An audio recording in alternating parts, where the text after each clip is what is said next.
Мен ошо 4 күн коеюн дедим да спорттарды койчу. Өзү борбордо бир 2 миллиондой эл бар да, 1,5 миллиончу. Көп болсо 4 күндө 8 миң адам көрөт да. Мен 2 күн койгонум аз да, эми көптөн бери кое электим, тем более жаңы программада коем. Мен башка кудулдарга окшоп, башкаларга окшоп тез эпе акча деп кое бербейм да.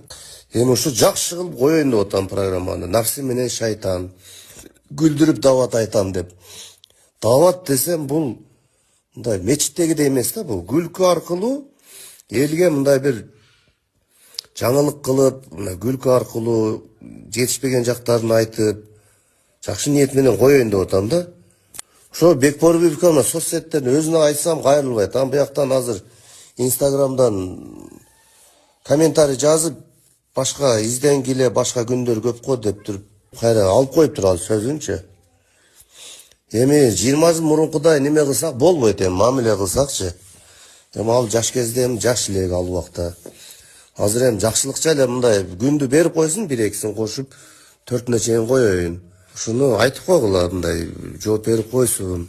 3-4 коем мен, ошо 1-ден баштап 4-үнө чейин. Мындан кийин постоянно мен коем да. Эгер мындай койбойм деп ал менчик эмес, ал берген аренданы мен деле берем, туурабы? Же ал башкача экен? Же сөзсүз эле мындай бир жаман айтышып, же бир мындай башкача сүйлөшүш керекпи да, мындай. Ошону эскертип айтып койгула, мына чыгарып койгула.